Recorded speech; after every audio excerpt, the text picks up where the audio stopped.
તો મિત્રો, આજે આપણે નાઇટ્રોજન ચક્ર વિશે થોડી માહિતી મેળવીશું.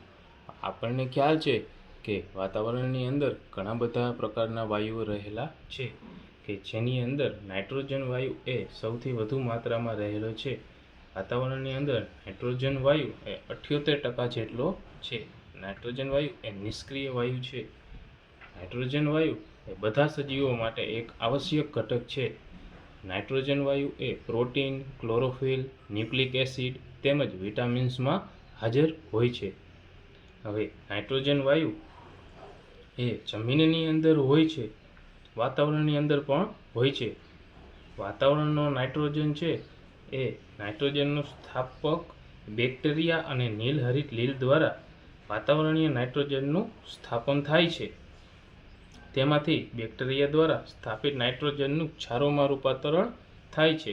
નાઇટ્રોજન વાયુનું ક્ષારમાં રૂપાંતરણ થાય એટલે તે હોય જમીનની અંદર. ભૂમિમાં નાઇટ્રોજનના સંયોજનો બને છે.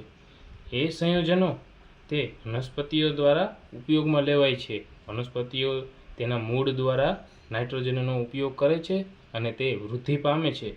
વનસ્પતિઓના પાંદ છે, તેના ફળ છે, એ પ્રાણીઓ ખાય છે.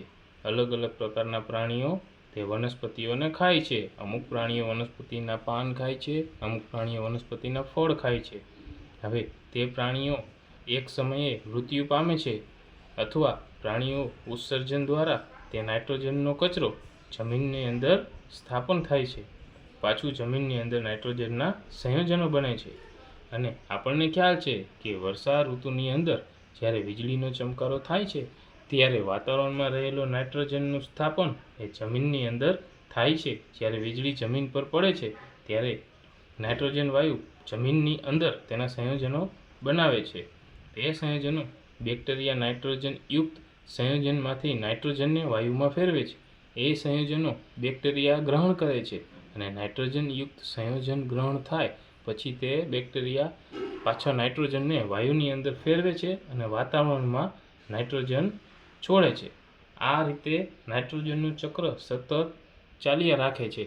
એક પછી એક પ્રાણીઓ, મનુષ્ય, વનસ્પતિ બધાને નાઇટ્રોજનની જરૂર પડે છે. એટલા માટે નાઇટ્રોજન એ ઓક્સિજન જેટલો ને જેટલો જ આવશ્યક ઘટક છે આપણી જીવન જરૂરિયાત માટે.